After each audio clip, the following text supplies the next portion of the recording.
Fazem de mim um instrumento da vossa paz. Onde haja ódio, consenti que eu semei amor. Perdão, onde haja injúria. Fé, onde haja dúvida. Verdade, onde haja mentira. Esperança, onde haja desespero. Luz, onde haja treva. União, onde haja discórdia. Alegria, onde haja tristeza.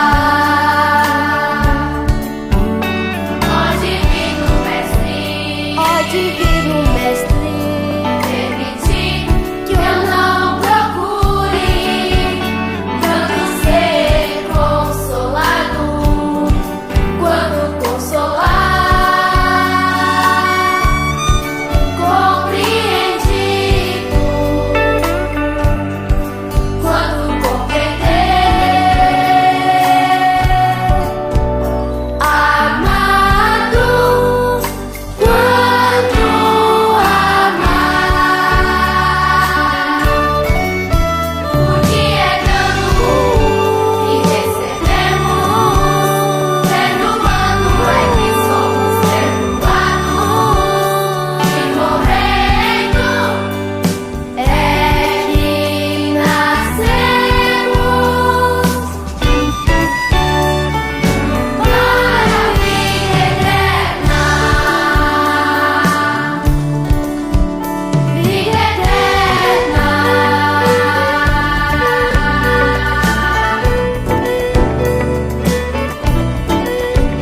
Vida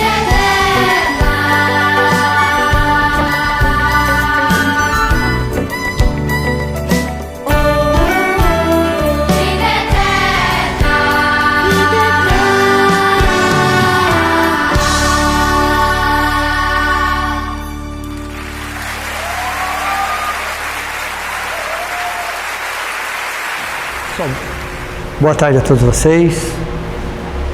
Vamos, como sempre, iniciar o nosso bate-papo, a nossa reflexão, o nosso tratamento, através de uma prece que nos eleva, que nos tranquiliza, que acerena os nossos corações, que vai nos envolvendo e aos poucos vamos sentindo o ambiente, vamos sentindo o plano espiritual, a equipe de médicos, enfermeiros, socorristas, amparadores, amigos, orientadores, a todos aqueles que de alguma forma encontraram nessa casa um refúgio, uma oportunidade de aprendizado e de trabalho.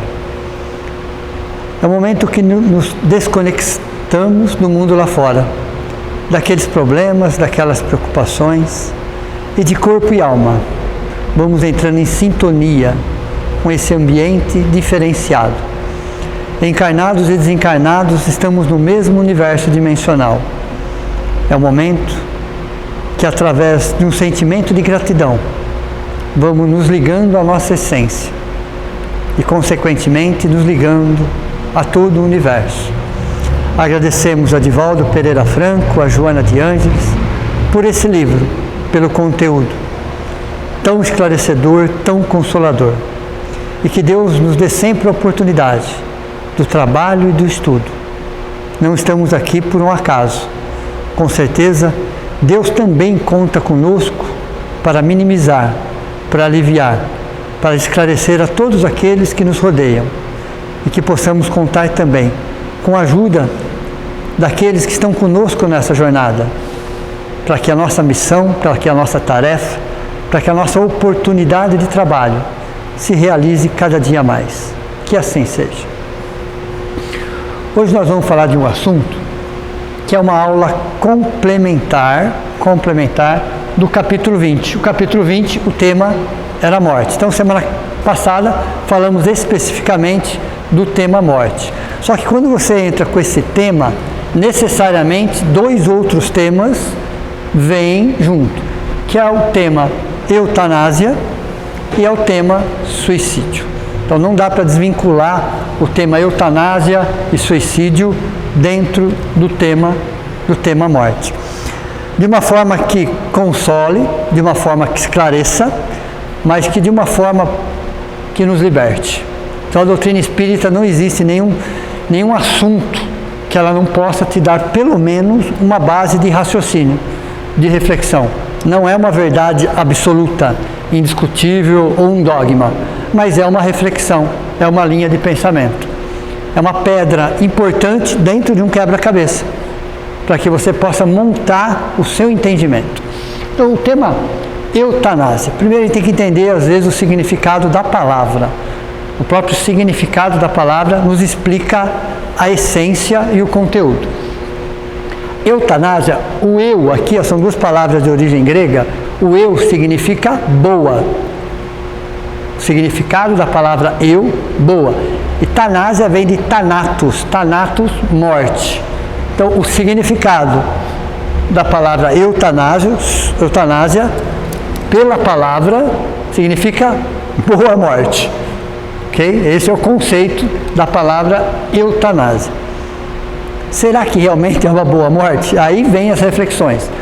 Mas o que significa a palavra eutanásia? Eu, boa, thanatos, morte. Boa morte. Okay?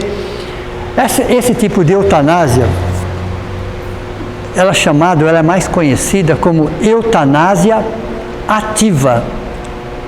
O que é a eutanásia ativa? Ela é feita por terceiros, médicos, enfermeiros, assistentes de saúde, com o aval da família, Então, não é a própria pessoa que faz, mas é uma equipe médica responsável por esse procedimento, que é proibido no Código Penal brasileiro.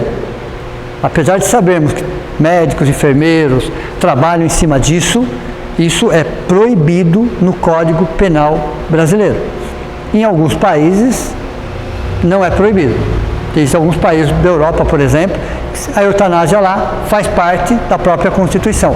No Brasil, ela é proibida por lei. É crime. Então, todos que estiverem envolvidos com isso podem ser responsabilizados por isso dentro da lei. Okay? Então, é uma antecipação da morte física. É uma feita por terceiros, com o aval da família. Na maioria das vezes, eu acredito, gostaria que fosse 100% das vezes, mas vamos acreditar que pelo menos que é, na maioria das vezes, por um sentimento de piedade. Gostaria que 100% dos casos fossem por um sentimento de piedade, que não houvesse nenhum outro tipo de interesse. Por ignorância, por sentimento de piedade, por fragilidade emocional, alguma coisa nesse sentido. Então vamos entender qual é o móvel da ação? É um sentimento de piedade da família, dos médicos, que entram num consenso e chegam à conclusão que a melhor decisão é a eutanásia. Tudo bem? Mas vamos colocar o sentimento de piedade como se fosse o principal fator. Tomara que seja. Ok? Então, a eutanásia acontece mesmo no Brasil? Acontece. Mesmo sendo um crime? Sim, infelizmente, nós sabemos que acontece. Okay? Então a doutrina espírita fala que para o espírito, ok? Esse processo tem uma razão. Lógico, podemos aliviar a dor, mas é uma outra estrutura aí. Mas para o espírito estar passando por aquele momento, por aquela dificuldade, a própria família tem uma razão espiritual por trás disso. Não é só uma razão física. Se fosse só uma razão física, não teria problema. Mas existe o quê? Algo espiritual por trás daquilo. E aí, como é feito isso daqui? Às vezes através de injeções. Porém, existe uma situação aí. No livro Obreiros da Vida Eterna, que é o 4º livro da série, André Luiz, ele explica um caso, vários inclusive. E um dos casos, o que acontece? Essa injeção letal não atinge só o corpo físico, atinge o corpo espiritual. Vocês imaginam? Você de alguma forma atinge o corpo físico, ele já entra no processo, mas aquela medicação vai para o corpo espiritual. E o corpo espiritual sente, porque cada molécula do corpo físico está ligada a uma molécula do corpo espiritual. O espírito ele é desligado, ok? Isso demora um tempo, há um processo de perturbação muito maior e leva semanas para que o corpo espiritual possa se recuperar dessa medicação. O espírito fica como atordoado, anestesiado. Então, além do sofrimento espiritual, você tem o corpo espiritual ali também, ó, impregnado daquela medicação. E o corpo físico já entrando num estado de putrefação. Então, há uma consequência espiritual e perispiritual. Essa consequência perispiritual vai levar semanas e às vezes meses para se recuperar da dosagem da medicação específica. Então não atinge só o corpo físico. E o espírito fica completamente atordoado, completamente desequilibrado, porque ele ressente toda a medicação. Então a doutrina espírita é contra a eutanásia. Porque você tem um espírito imortal. Você pode amenizar as dores, claro, sempre. Mas existe uma experiência. Existe um aprendizado, existe um porquê, existe uma razão. Então a doutrina espírita é a favor da eutanásia? Não. Por quê? Porque como é contra também a pena de morte. E também por que é contra a pena de morte? Porque você só vai libertar o espírito que está preso a um corpo. Por uma razão. E às vezes a situação fica muito pior depois da pena de morte. O espírito se sente mais revoltado ainda e liberto. Existe uma frase que diz o seguinte, que a menor prisão que existe é o corpo físico, porque só cabe um espírito. A menor prisão que existe é o corpo físico, só cabe um espírito.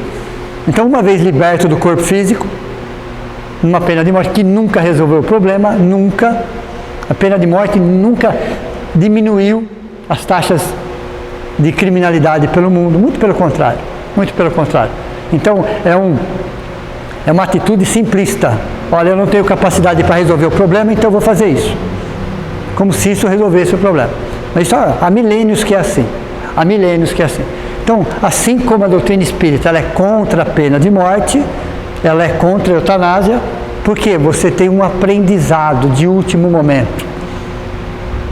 Às vezes o espírito precisa passar por aquela fase, por aquele sofrimento, por aquela dor, para despertar nele outros valores. A família também precisa rever os seus conceitos frente àquela situação.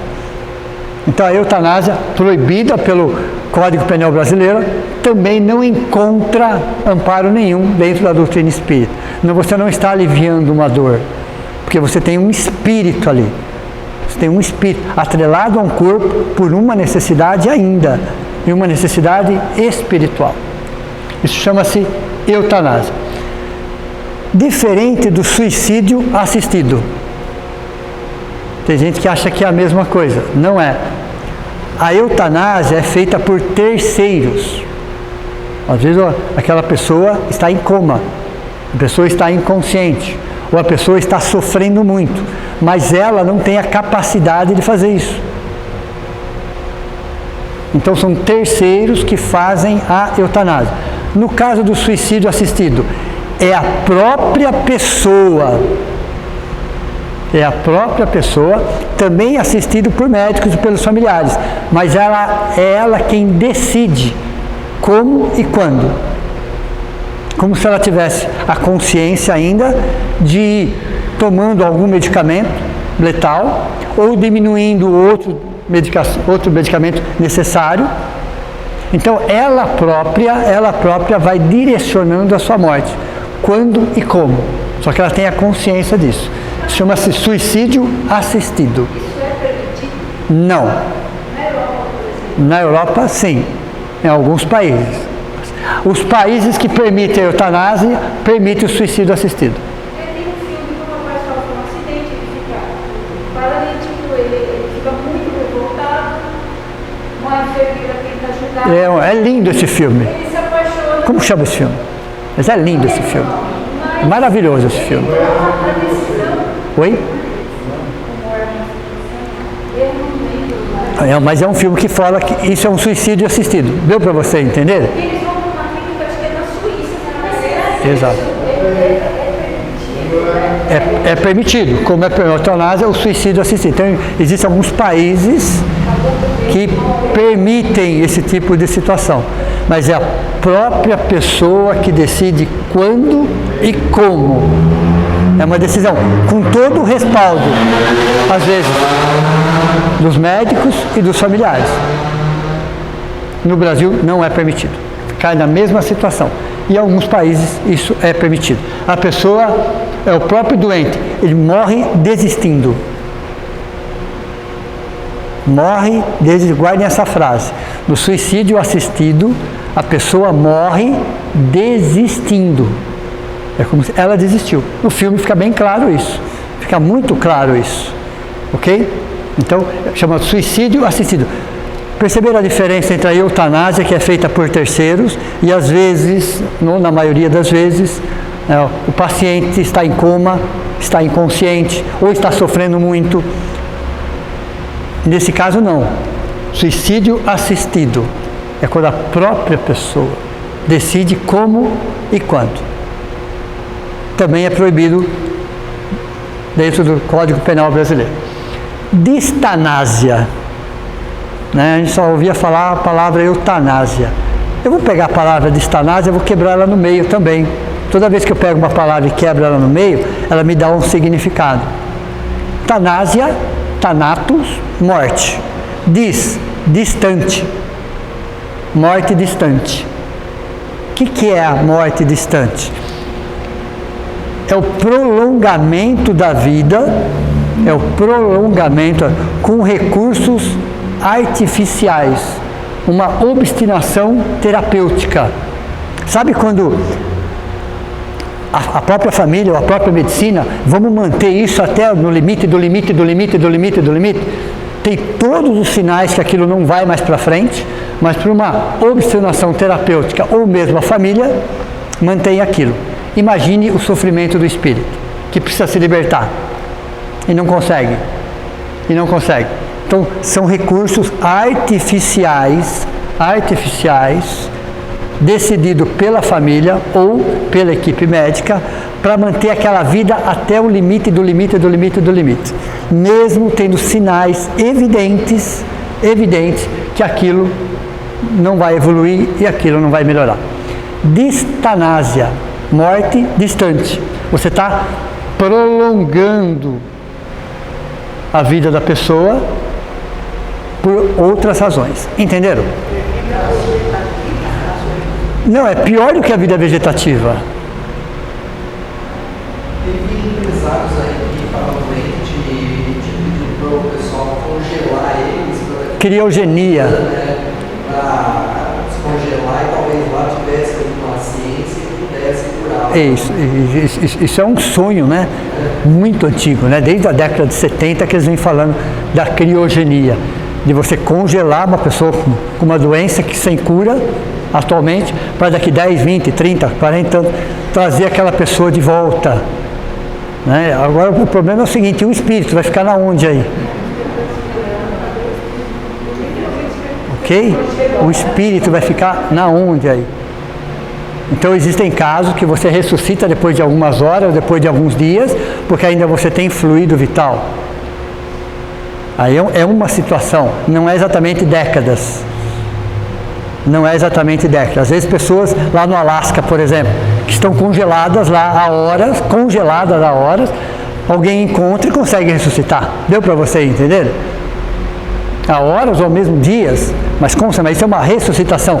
Não houve aí o processo de desencarnação. Mas é horas ou dias. O fluido vital. um mínimo de fluido vital. Nesses casos, mas na criogenia, não mais. Que experiência que esse espírito, porque nós somos espíritos em experiências terrenas, nós não somos corpos tendo experiências espirituais.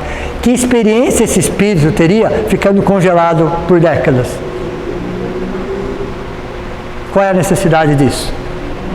Onde estaria o fluido vital? Ele vai, ok? Se exaurindo. Chega uma hora que há o desligamento. Então daqui 10 anos, 20 anos, você não tem como trazer mais, porque a consciência não está no corpo. A consciência não está no corpo. Nesse caso, é uma pessoa que tem muito apego por aquele corpo. Demais. Sempre, porque se não tivesse... Exato, sem dúvida. Sem dúvida. Como morreu esse apego, porque vai ficar ainda se vendo congelado. Então a criogenia, ela está dentro da distanásia, de alguma forma. Ok? A criogenia, a linha de raciocínio da criogenia está dentro da distanásia. Você vai prolongar isso por tempo indeterminado. Entenderam? E quando a gente fala em morte é interessante, né? Porque nós não temos nem maturidade para discutir a morte natural. Imagine a morte de alguém. Nós não temos maturidade. Pelo 2022, quem são as pessoas que podem sentar e conversar sobre esse assunto? De uma forma, bom senso, discernimento, equilibrado. Então a gente percebe que nem nós não temos maturidade. Imagine decidir a vida de alguém ainda. Por isso que a pergunta, né? A quem pertence a vida? Então se começa esse assunto, a primeira questão que vem, fala, a quem pertence a vida? É uma reflexão. Isso é pura filosofia. Aí quando você está com essa questão, a quem pertence a vida, você começa, então vamos entender eutanásia, vamos entender distanásia, vamos entender os outros conceitos, para eu tentar responder essa pergunta. Na semana passada eu falei para vocês, eu vou deixar vocês com uma pergunta, a quem pertence a vida? Porque é extremamente complexa você encontrar resposta para isso. É muito complexo isso. E as pessoas falam de eutanásia, de distanásia, como se fosse algo natural. Não é, não é. Porque nós não temos maturidade nem para se discutir a morte natural. Ok? Então veja, aí nós temos aqui a chamada ortotanásia. Orto é bom. O significado da palavra orto é bom. Olha que interessante, boa. Tanásia. O que é ortotanásia? Apoiado pelo Código Penal Brasileiro. São os cuidados paliativos. São os cuidados paliativos. Então a medicina chega no seu último recurso, ok? Sabe que não tem mais o que fazer dentro daquela estrutura, chama a família, chama os amigos, conversa, como é que nós vamos fazer daqui para frente para melhorar a qualidade de vida dessa pessoa. É uma decisão em conjunto. Então nós vamos entrar com uma medicação X para não ter dor. Deu para vocês entenderem? Para não ter dor, para evitar um mínimo de sofrimento físico. Você vai ter visitas constantes, você vai ter um lugar separado para eles. Quer dizer, paliativo, palio. Da onde vem a palavra palio? Na Idade Média, quando o inverno muito rigoroso vinha, os cavaleiros saíam. Pega um filme da Idade Média, vocês vão ver. Se vocês observarem, eles tinham uma manta. Uma manta que cobria até uma parte do cavalo. Aquilo chamava palio. Protegia, amparava e aquecia. Cuidados paliativos. O palio vem exatamente dessa manta que acolhe, que aquece e que envolve. Então quando se fala cuidado paliativo, é alguém que está sendo cuidado, amparado e aquecido. A medicina está fazendo o melhor que ela pode para minimizar ao máximo a dor, o sofrimento. A família está sempre ali, os amigos sempre visitam, psicólogos especializados em tratamentos paliativos. Todo dia passa para conversar. O que está acontecendo aí? Um processo natural. Um processo natural, que no primeiro momento é uma inaceitação, uma certa rebeldia, claro, natural. Mas aos poucos aquele espírito vai entendendo que está acontecendo. Mas ele se sente protegido, ele se sente amparado, é os amigos, é a família, ele não se sente abandonado, é a equipe de médicos, psicólogos que vai e abraça, e acolhe, conversa. Seria ortotanásia, morre vivendo, morre desistindo, morre vivendo. Entenderam a diferença ou não? Aqui no suicídio assistido, morre desistindo. Na ortotanásia, morre vivendo. Qualidade de vida. Então, quando você fala em cuidados paliativos, olha, aquele doente foi para cuidados paliativos. Já ouviram falar essa frase? É porque é um outro nível de cuidado. É uma doença, às vezes é degenerativa, que não tem mais o que fazer. Não tem mais. A ciência já fez tudo o que é possível e não há regressão daquilo. O que nós vamos fazer daqui para frente? Melhorar a qualidade da vida daquela pessoa sobre todos os aspectos. É o atendimento médico, é o tratamento familiar, é o tratamento espiritual. Tudo o que você puder fazer por aquela pessoa para ela se sentir aquecida, agasalhada, abraçada, amada, respeitada. Perceberam? Então, chama-se cuidados paliativos. Qual é o nome disso? Ortotanásia. Com todo o amparo das leis. Com todo o amparo das leis. Todos os hospitais têm estrutura só para atender isso. Só para atender isso. Perceberam a diferença? Muito mais humano. Isso é o ideal. Seria a morte ideal. Não é a morte ideal. Por causa do médico, era o médico que dava da minha esposa, ele foi contaminado e hoje ele está nessa situação já faz 2 anos. Paliativo? Ele está em coma. Em coma. É, completamente. Aonde ele entra nessa parte? Não, ele está em coma, ok? Então aí existe toda uma experiência e um aprendizado espiritual com o coma.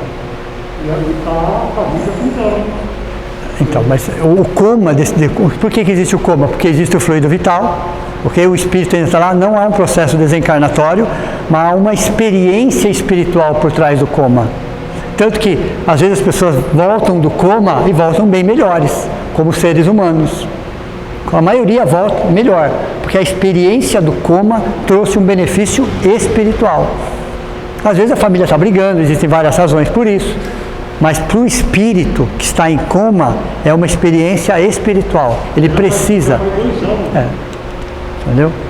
Então essa questão de tempo ela é muito relativo, né? Porque existe o tempo cronológico, 2 anos, existe o tempo espiritual, existe o tempo de Deus. Você fala o tempo cronológico, nossa, já faz 2 anos. Parece bastante, né? 2 anos. Para nós até é uma pessoa em coma 2 anos. E espiritualmente, esse tempo é 2 anos também? E o tempo de Deus? É uma experiência. Então nós não conhecemos os mapas perispirituais de ninguém. O que são mapas perispirituais? São as nossas experiências. Não conhecemos nem as nossas. Imagine das outras pessoas. Então é difícil falar 2 anos, 3 anos, 1 ano, porque cada espírito tem a sua necessidade. Com certeza é uma necessidade espiritual. Se fosse um processo desencarnatório, já tinha acontecido há muito tempo. Há muito tempo tinha acontecido. São ajustes que estão acontecendo. Então o ideal não seria a eutanásia aí. O ideal. Optar pela eutanásia aí, olha, ele está em coma há 2 anos, vamos ligar os aparelhos. Isso é eutanásia. Se fosse um outro país que era provado, ele já teria. Um outro país, né? Mas espiritualmente também está errado. O fato de ser aprovado num outro país de acordo com as leis, não quer dizer que espiritualmente falando, a lei é única. Deu para você entender ou não? A lei maior é uma lei só, é única. É que nem a pena de morte. Não quer dizer que aquele país que tem as mesmas consequências. Não, a lei é errado de qualquer forma. 5º mandamento da lei mosaica: não matarás. 5º mandamento da lei mosaica. Isso é século 13 a.C. Um dos mandamentos: não matarás. A eutanásia é uma forma de homicídio. Schumacher, né, que é o corredor. Quanto tempo? Então, ortotanásia. é a condição ideal. Então o espírita apoia o quê? A ortotanásia. Não vai julgar ninguém. Se você fez ou se deixou de fazer, ninguém. Em doutrina espírita não há julgamento de ninguém, mas explica, mas mostra. Então ortotanásia. Mistanásia. Quase ninguém conhece por esse nome, mas acontece todos os dias. Mistanásia. Tanásia de Thanatos, morte. Mis, de miserável. Morte miserável. O que é uma morte miserável? Acontece todos os dias, às vezes aos nossos olhos. O que é? É uma eutanásia social. O que é eutanásia social? É uma morte infeliz. Omissão de socorro, abandono, frio, falta de recursos. Isso acontece todo dia ou não? Todos os dias. Mistanásia. É uma eutanásia social, porque não é provocada por médicos, também, mas por todos nós. Por todos nós. Falta de recurso, falta de atendimento, abandono. Então veja, isso acontece todos os dias. Pessoas que ficam para ser atendidas 2, 3 dias numa maca, morrem. Isso chama-se mistanásia. Entenderam? Pessoas que não têm recursos nenhum para se tratar, isso chama-se mistanásia. É uma morte infeliz, abandono, omissão de socorro. Omissão de socorro e a pessoa vem a falecer. Como é que chama isso? Mistanásia. Morte miserável. Morte miserável. Acontece todos os dias. Então nós temos a eutanásia, o suicídio assistido, distanásia, ortotanásia, precisa até uma setinha aqui como se falasse, olha, é essa. Mistanásia. Então são classificações para a gente entender o conceito de uma e o conceito de outra. Aí uma pergunta que vem sempre. Desde quando eu estou aqui nessa casa, me fazem essa pergunta. No caso dos animais, o que eu faço? Primeiro, aqui eu tenho algo chamado princípio espiritual. Aqui eu tenho algo chamado espírito. Primeira diferenciação tem que ser. Qual é a diferença? O princípio espiritual não tem consciência de si mesmo. O espírito tem consciência de si mesmo. O princípio espiritual tem um pensamento fragmentado. O que é fragmentado? Ele só vive no presente. Ele não tem relação passado e futuro. O espírito é um pensamento contínuo. Ok? Nós somos um espírito. Um animal é um princípio espiritual. É um princípio espiritual em evolução. Ele não está sendo regido pela lei de causa e efeito. Nós estamos. Entenderam? Então tem que saber o que é um princípio espiritual e o que é um espírito. No caso dos animais, eles não são espíritos, eles são princípios espirituais. A evolução deles está 100% na matéria. Existem animais no plano espiritual? Sim, nos ajudando. Só estão lá por causa de nós. Então existe gato, cachorro, existe cavalo, existe. Mas o que eles estão fazendo lá? Nos ajudando. Nos tratando, de alguma forma. Então existem vários livros da doutrina espírita que falam dos animais no plano espiritual. Aí a pergunta vem, mas que eles estão fazendo o que lá? Nos ajudando. Só estão lá por isso. Então 99% dos animais retornam para o plano físico na primeira oportunidade. E se houver condição, volta para o mesmo dono. O mais rápido possível. O mais rápido. Eles falam assim, nos próximos meses. Nos próximos meses. Dependendo do caso, para o próprio dono. Existe um filme, eu comentei com vocês aqui, né, que fala sobre isso. Tem na Netflix. Todos juntos novamente. Fala, explica em detalhes isso. Um cachorro que volta em outras raças na mesma família. Na mesma família. Então os animais quando morrem, eles ficam num estado de erraticidade, porque eles estão no plano espiritual, aguardando a primeira oportunidade para retornar. Não faz sentido eles ficarem no plano espiritual. 100% da evolução deles está na matéria. Aí vem a segunda pergunta. Por que os animais sofrem? Interessante. A dor no reino animal é fruto da imaturidade anímica. Fruto da imaturidade anímica. Da alma deles, da essência deles, ok? Eles ainda estão experimentando energias. Então, passar por doenças em algumas situações, eles estão experimentando energias. Faz parte do processo. Tanto que a dor que eles sofrem é uma intensidade muito menor do que a nossa. Porque é só física. Mas as doenças são parecidas? São, claro que são. A medicação, uma ou outra, são até parecidas? São. Por quê? Porque a matéria é a mesma. Não existe duas matérias. A mesma matéria que constitui um corpo de um ser humano, constitui um corpo de um animal. Então, algumas medicações cabem para os dois.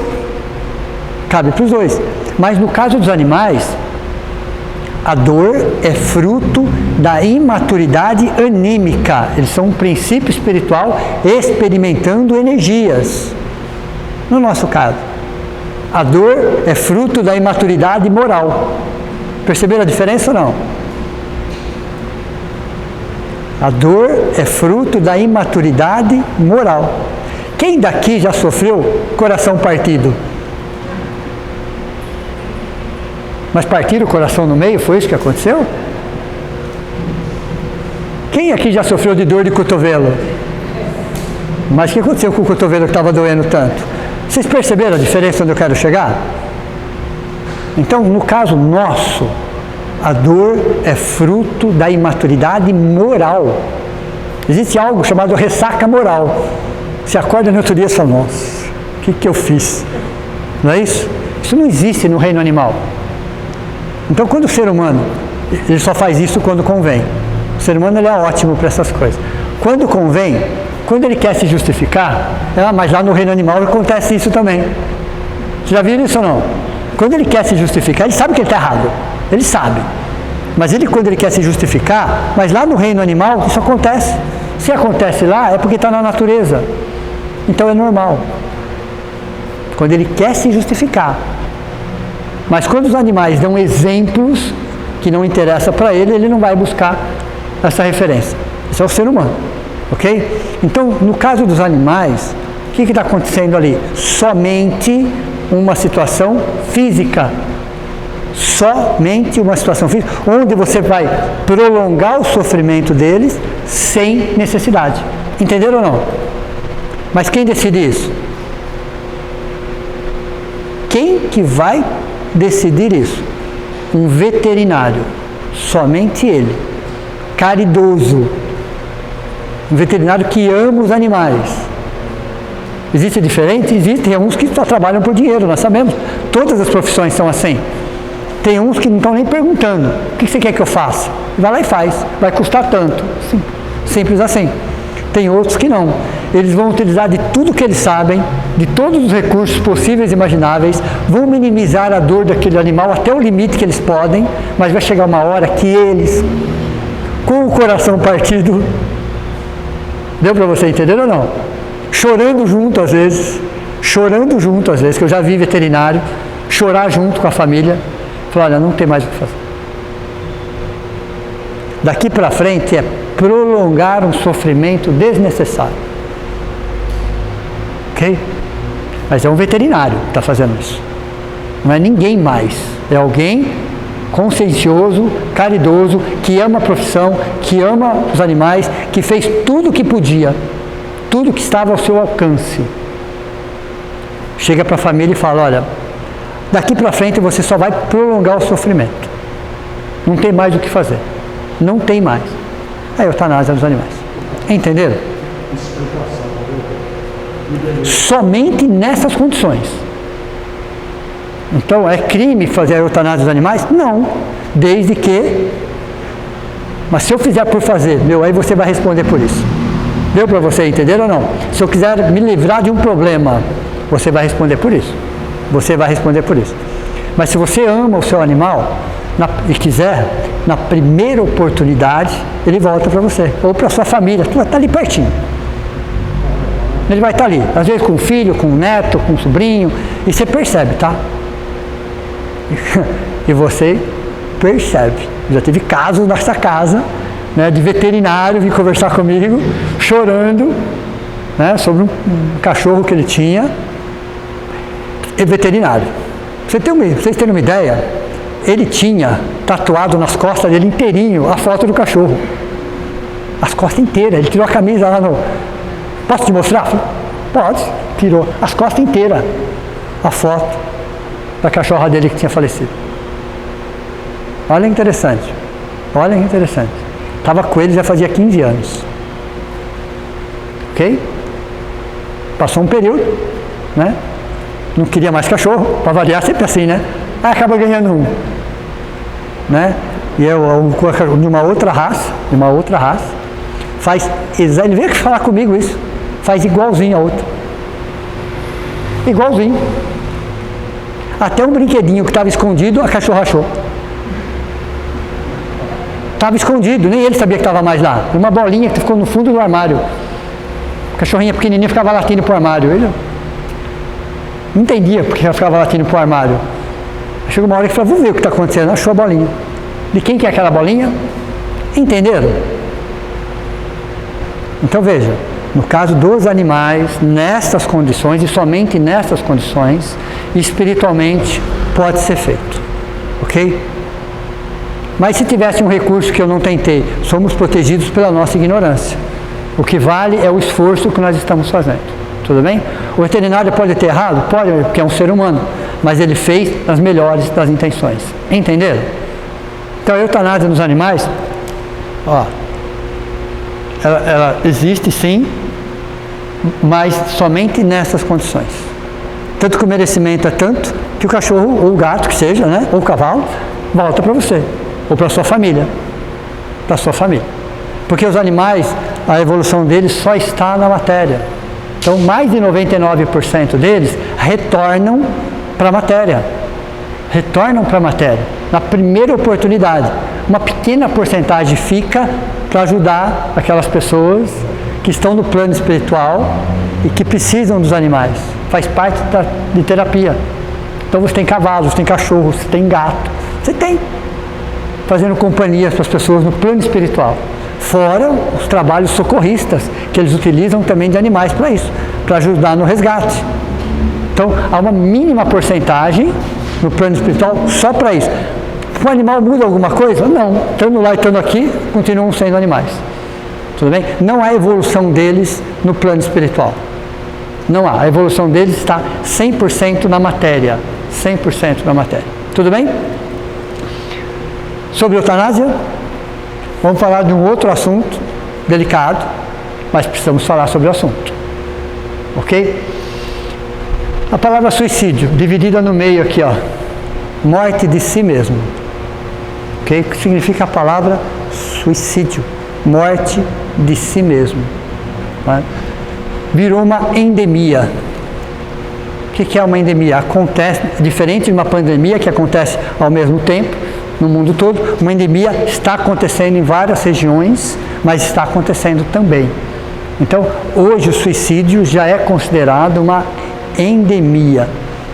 É interessante que no livro Céu e Inferno, Obras Póstumas, de Allan Kardec, ele já tinha dito que viria um tempo, ele falou isso no século XIX. Ele usou as palavras do século XIX. Ele falou que a loucura são os transtornos mentais de hoje, ele estava falando do século XIX, e o suicídio alcançariam patamares assustadores na fase de transição.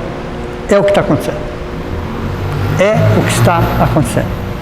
Para vocês terem uma ideia, é hoje a segunda causa mortes no mundo. A primeira é acidente automobilístico. A segunda é suicídio. A terceira, doenças. A quarta, guerra. Só que acidentes automobilísticos, ok? Está aqui. Só que está diminuindo e esse está subindo. Deu para você entender? O suicídio, que há 50 anos atrás era a quarta, hoje está em segunda, encostando na primeira. Por quê? Há todo um trabalho de conscientização em relação às doenças. As guerras, tirando essa que começou, estavam diminuindo. Estava diminuindo. Acidentes automobilísticos, uma questão de educação para o trânsito, a tendência é diminuir. E o suicídio? Então, 40 anos atrás ele era a quarta. Hoje está a segunda, encostando na primeira. Em números oficiais. Números oficiais. Aproximadamente 1 milhão no mundo.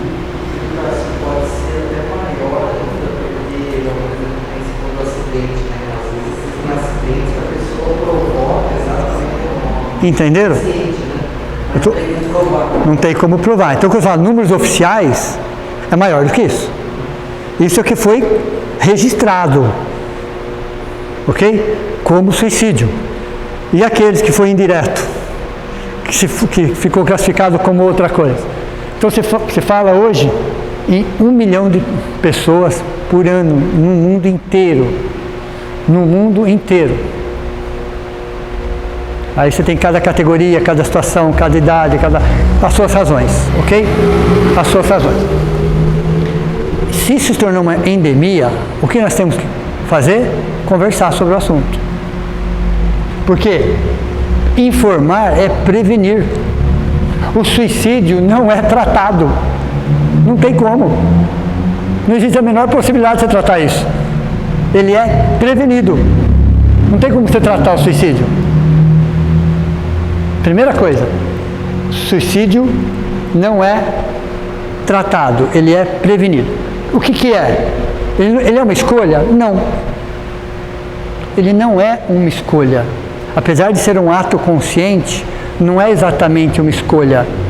Há uma combinação de fatores acontecendo que vão levar essa pessoa a tomar essa decisão de forma consciente. Mas não é uma escolha da própria pessoa. Se ela tivesse uma outra escolha, ela fazia outra coisa. Ok? Então veja, é sintoma de gravidade de uma doença. Então ela não é uma escolha, é sintoma de gravidade de uma doença. E olha que interessante, esse número é estarrecedor. 90% poderia ser revertido. 90%. Se houvesse um tratamento, se houvesse a informação, se houvesse toda uma mobilização, 90 é bastante o número. Não teria acontecido. Isso são dados científicos. A Organização Mundial da Saúde. Então vamos lá. É um sintoma de gravidade de uma doença? É um ato consciente? Sim. Mas as pessoas dão sinais nesse sentido. Ninguém é hoje e amanhã. As pessoas vêm às vezes meses, anos, dando sinais nesse sentido. Pessoas próximas de nós que começam a ter algumas atitudes repetitivas. Não é uma atitude, não são duas atitudes, não são três atitudes, mas são algumas atitudes assim, de um certo isolamento, de uma certa falta de motivação, às vezes sem um motivo aparente. Você fala, peraí, o que está acontecendo? Está acontecendo alguma coisa? Se está, está. E se não está acontecendo alguma coisa? Então, aquela pessoa que comete, ela deu sinais. E 90% delas tinham passado por um tratamento antes. Um tratamento. Tinha ido no psicólogo, tinha ido no psiquiatra. Tinha ido, mas não teve o quê? Toda a sustentação da família, da própria ciência, da comunidade. Não se sentiu abraçada. Então, veja. A pessoa que toma uma decisão dessa, ela quer acabar com a dor, não com a vida. Entenderam? O que ela quer é acabar com a dor. A dor está insuportável, não é a vida. Se não houvesse aquela dor, a vida dela estaria transcorrendo. Tanto que aqueles que acabam não se suicidando, eles voltam, mas eu não queria me matar. Eu não estou nem falando de um processo obsessivo aqui, ok? Que nós sabemos que tem. Ok? Então veja, essa pessoa ela tem fome de viver. Pode falar. E ainda na estatística, as mulheres têm maior número de ideação suicida Exatamente isso. As mulheres é o que planejam mais, os homens que realizam mais. E a proporção é verdade. Né? É verdade. E a proporção é de 3,5 para 1.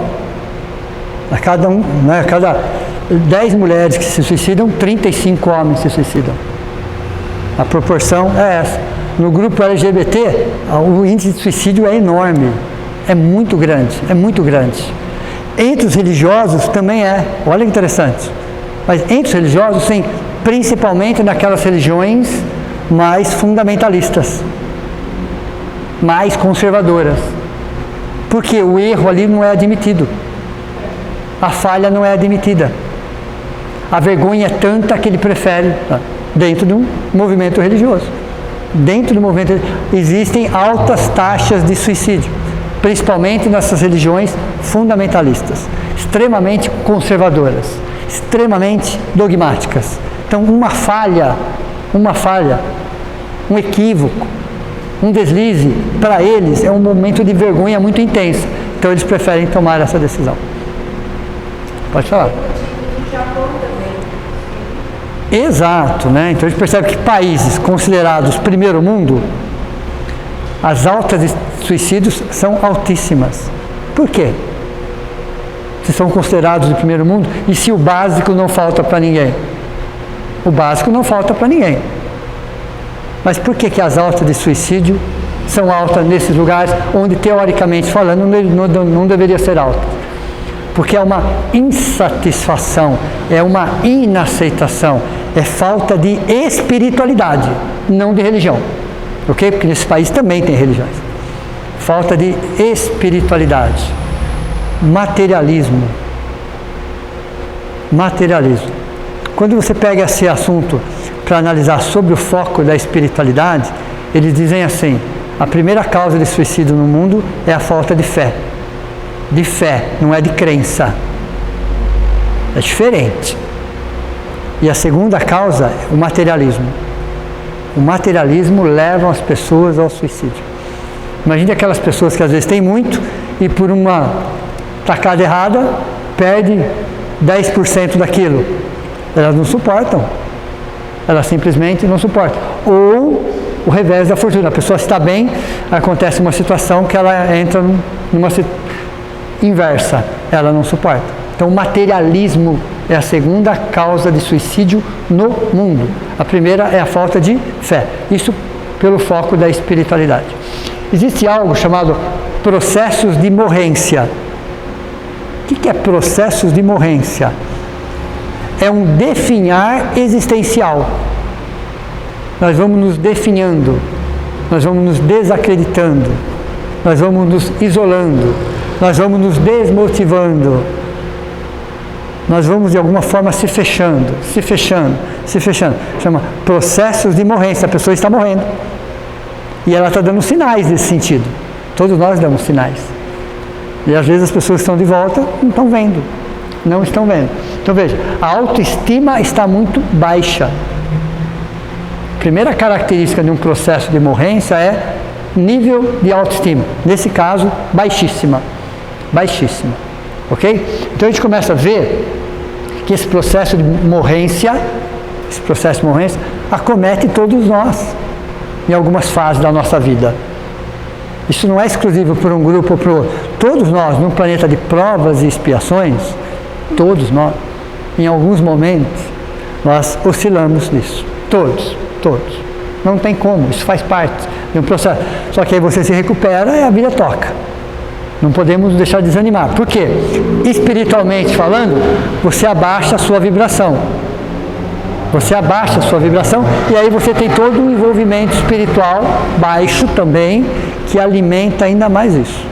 Então, momentos nós teremos. O próprio Jesus disse: no mundo tereis aflições.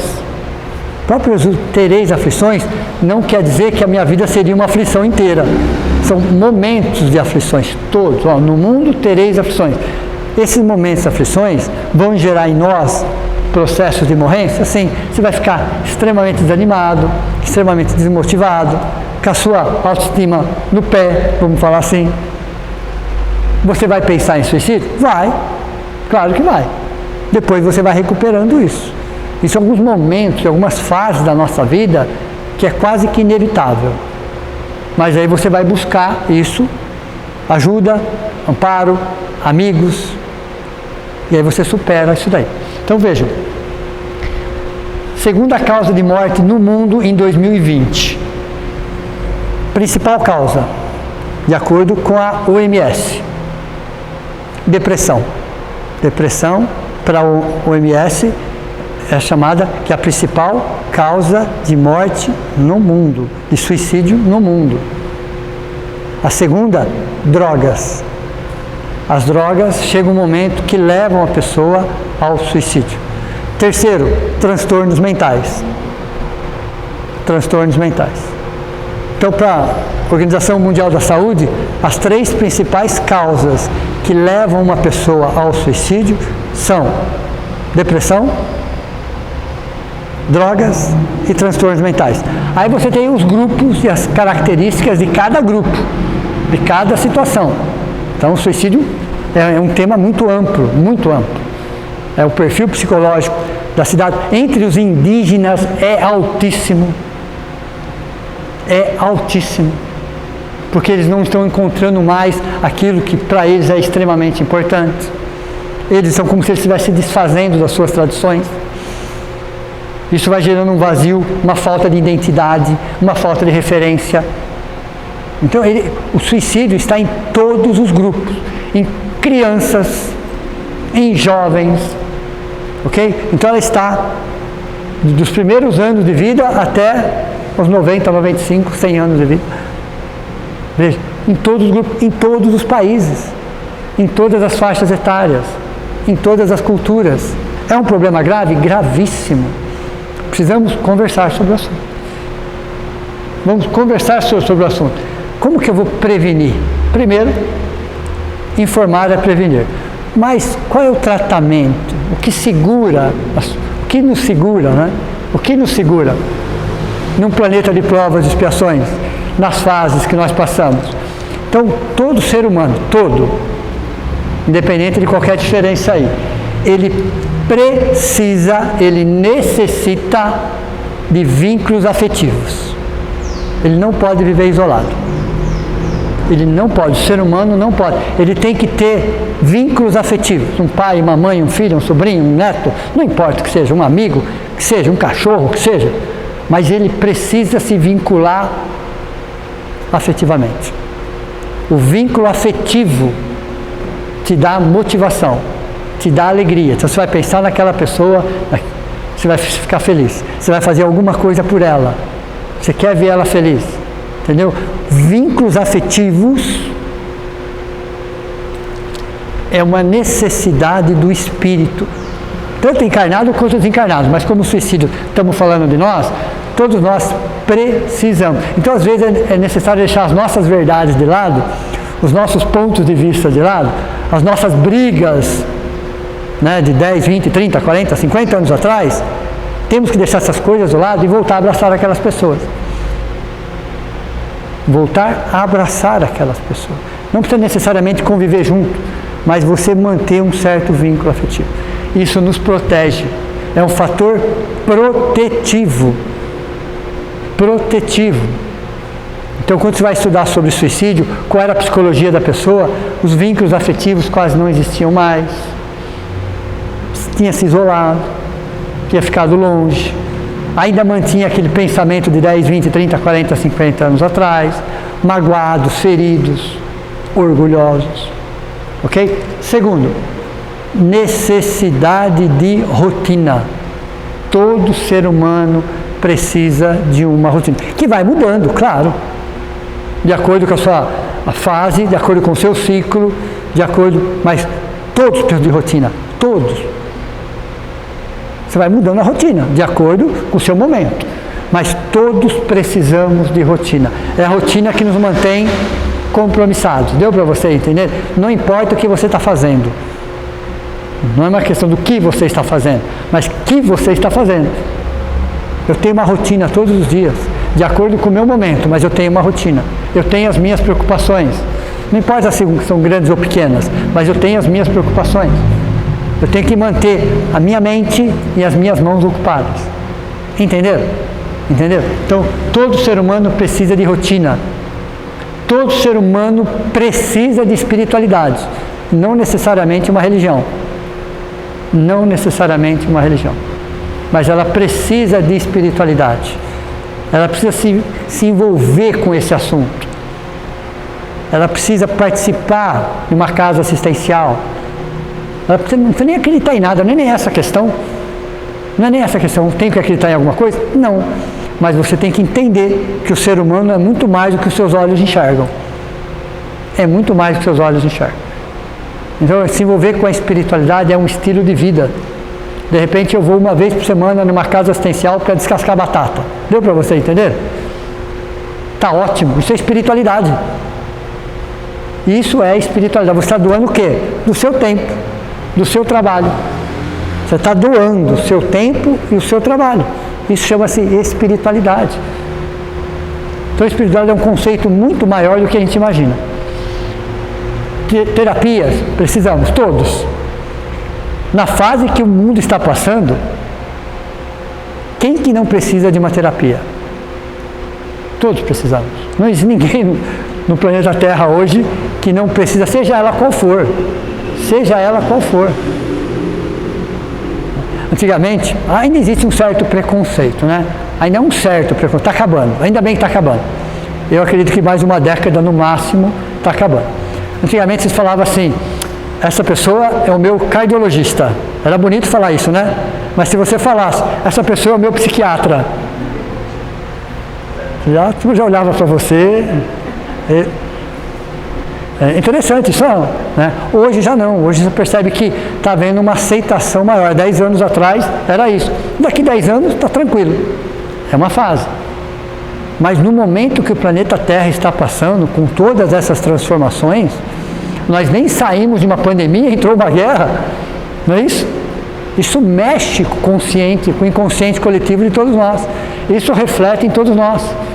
Então existem as nossas situações particulares, as nossas situações familiares, existe a nossa situação com o nosso país e existe uma questão mundial. Todos nós estamos vinculados a isso. Então quem hoje não precisa de uma terapia? Seja qual for. Terapia, seja qual for. De forma convencional ou não, tratamentos convencionais ou não, pouco importa. Mas todos nós precisamos de terapias, todos. Terapias, atividade física, seja qual for.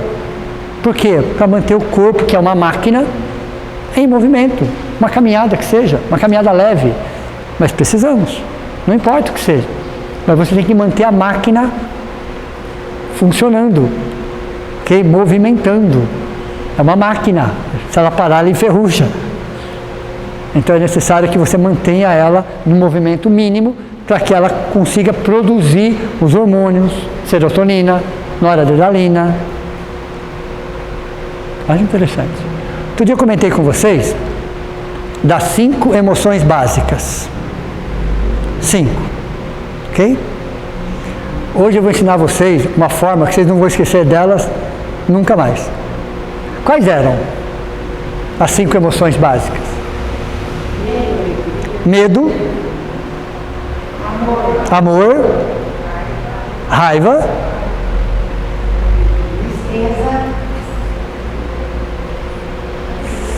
alegria, certo? 5 emoções básicas. É o nome feminino, Marta, ok?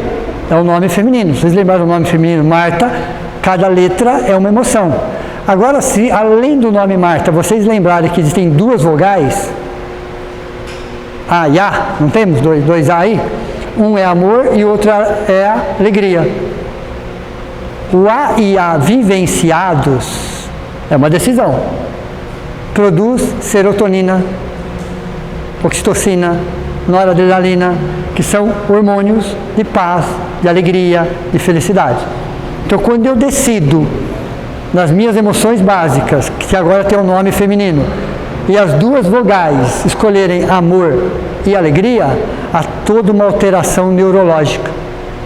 O meu cérebro, que é o processador de informações, trabalhando para mim. Entenderam? Se eu escolher o medo, a tristeza e a raiva, eu vou produzir cortisol. Entenderam? Eu vou produzir cortisol. É uma decisão. Aí é uma decisão. Então veja, no suicídio você tem o quê? Algumas situações que protegem vínculos afetivos, rotina, espiritualidade, terapias, atividades físicas. Mas o principal fator protetivo, vínculos afetivos. Por isso que eu coloquei em primeiro lugar e grafei. Nós temos que cuidar das pessoas. Deu para vocês entenderem? Nós temos que nos preocupar com as pessoas. Nós temos que, de alguma forma, ter esses vínculos.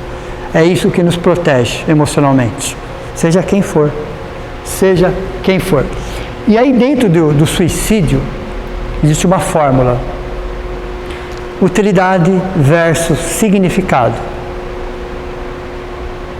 Às vezes as pessoas, elas confundem uma coisa com outra. Nós não podemos confundir umas coisas com outras. Nós não podemos amar as pessoas pela utilidade das pessoas, mas sim pelo significado das pessoas. Deu para vocês entenderem ou não? Não adianta eu vou amar essa pessoa porque ela é útil para mim. Ela me ajuda, ela compra coisa para mim, ela faz isso, ela me leva aqui, ela me leva ali, ela resolve um monte de pendências minhas, ela que resolve. Tá, isso é utilidade. Isso é bom? É. Mas se a pessoa se sentir essa relação só está baseada na utilidade, o que vai acontecer? Vai chegar um momento que ela não vai conseguir fazer isso. Vocês concordam? Todos nós. Todos nós. Vai chegar um momento que você vai não ter mais condições físicas ou psicológicas para fazer naquele ritmo. Aí vem o quê? O significado. Então as pessoas têm que entender que existe algo chamado o que eu significo para aquela pessoa. Não é o que eu faço por aquela pessoa. Entenderam a diferença ou não? Qual é o meu significado? Então nós temos que ter significado na vida das pessoas. As pessoas têm que ter um significado nas nossas vidas. Não é só a utilidade. É importante a utilidade, mas dentro desse tema é o significado. Então essa fórmula, utilidade versus significado. Qual é o significado que eu estou deixando para a pessoa? Será que é algo afetivo? Às vezes é um abraço, é um carinho, é um colo, não importa o que seja. Posso até ser útil em situações materiais, ótimo que seja, mas é significado. Porque vai chegar um momento que aquela pessoa vai deixar de ser útil, como nós vamos deixar de ser útil. Sim ou não? E aí, qual é o significado que fica? O que fica no coração é o significado, não é a utilidade. Não é a utilidade. E vai chegar um momento que só vai ficar o significado. Isso é importante. Então muitas vezes as pessoas optam pelo suicídio porque elas deixaram de ser úteis. Não sou mais útil para ninguém. Entenderam? Não sou mais útil, já não faço mais nada por ninguém. Veja, mas já fez muito. Já fez muito. Agora é o significado que vale. A gente tem que amar as pessoas pelo significado delas, não pela utilidade delas. As pessoas são muito mais do que a utilidade. Elas são uma essência. Entenderam? Veja, cuidar da patologia de base. O que é patologia de base? As pessoas dão sinais. As pessoas buscam um tratamento. Às vezes até escondido da família. Então a família, os amigos, nós, porque isso está acontecendo do nosso lado, não está acontecendo longe de nós. Nós temos que ficar atentos ao comportamento das pessoas. Sabe, se existe uma razão para aquele comportamento, se não existe, se a pessoa está se afastando, está se isolando sem um motivo aparente, se a pessoa está muito desmotivada, então a gente tem que tomar cuidado. E começar, isso chama patologia de base. Aí começa um tratamento, começa um cuidado, começa um atendimento psicológico, os familiares. Porque quando uma pessoa comete o suicídio, isso é de acordo com a Organização Mundial da Saúde, de 5 a 10 pessoas ficam traumatizadas. Traumatizadas, familiares e amigos. São chamados de sobreviventes. Então uma pessoa ali do meio comete o suicídio. Em torno dela, de 5 a 10 pessoas ficarão traumatizadas e precisarão de ajuda. E precisarão de ajuda psicológica para superar isso. Porque é um sentimento de culpa. Nossa, onde eu estava que eu não vi? Que eu não percebi? Por que eu falei tal coisa? Por que eu não fiz tal coisa? Entenderam? Então, a questão do suicídio é muito grave.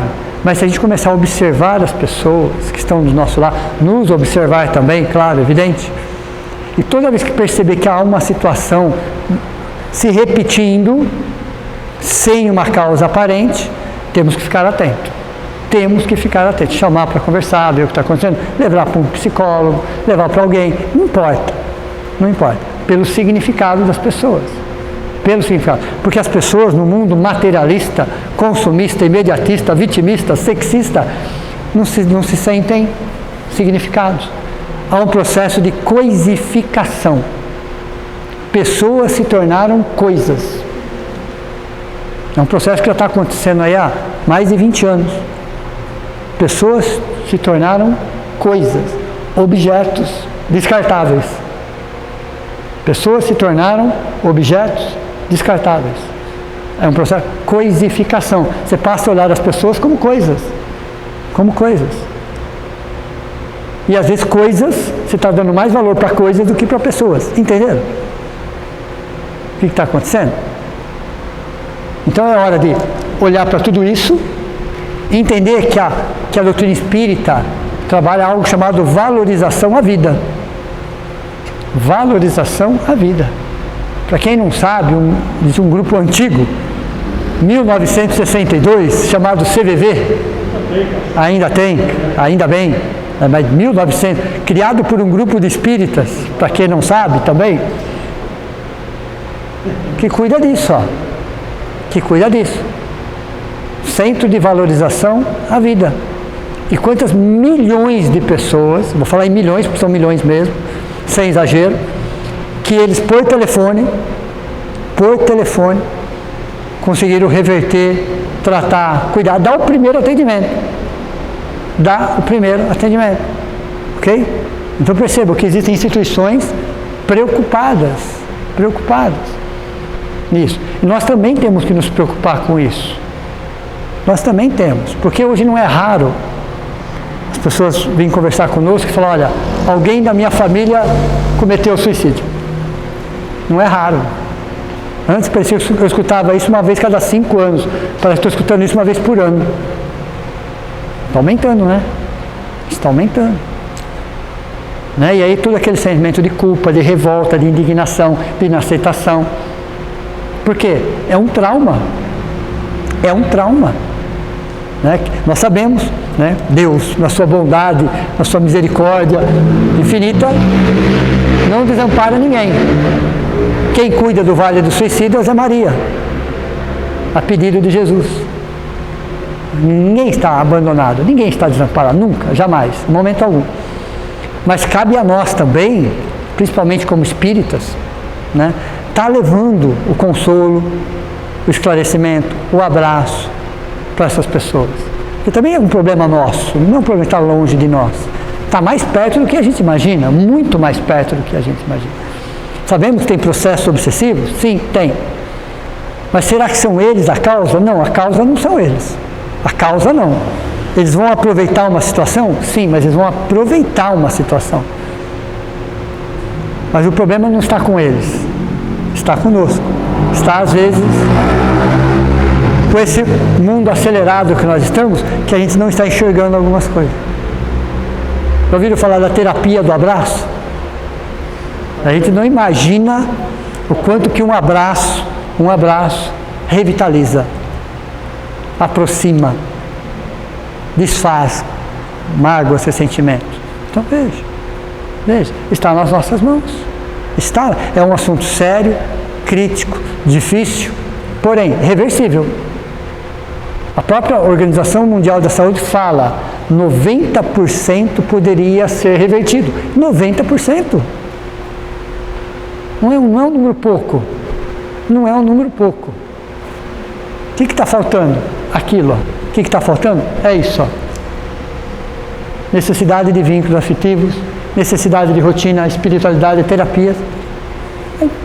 E as pessoas entenderem o significado, não a utilidade.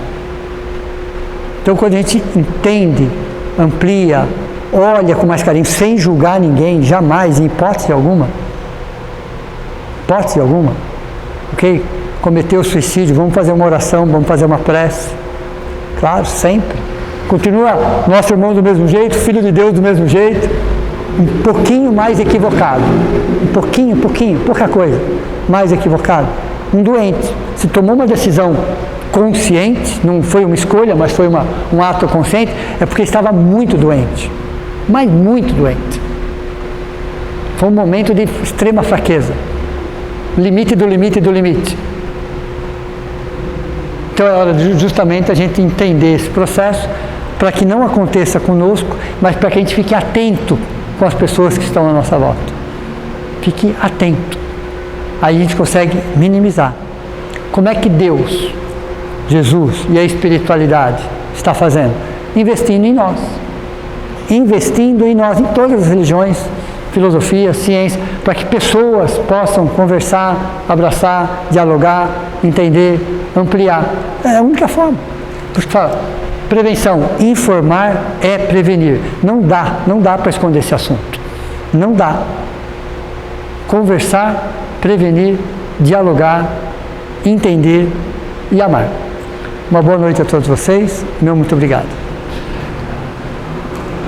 Beleza, Joaquim? Só vou fazer a prece de encerramento. Então vamos, nesse momento, agradecer a Deus, agradecer a Jesus, a toda a espiritualidade aqui presente, a equipe de médicos, principalmente aqueles que cuidam desses dois assuntos. Que possamos abraçar a cada um, agradecer pelo trabalho, pelo carinho, pela dedicação, pelo profissionalismo, pelo amor. Agradecemos também a toda a equipe de socorristas que amparam, que ajudam, que resgatam. A todos aqueles que de alguma forma estão nos ajudando nessa jornada. Reencarnaram conosco, acreditam em nós, para que possamos ir construindo um mundo melhor. Mas que esse mundo melhor, tenhamos sempre a convicção que começa dentro de nós mesmos. E que Deus nos conceda sempre a oportunidade do estudo e do trabalho, de estar com pessoas, com seres humanos, abraçando, perdoando, amando, dialogando, confraternizando. Esses são os nossos alimentos essenciais. Essa é a nossa razão. Que assim seja.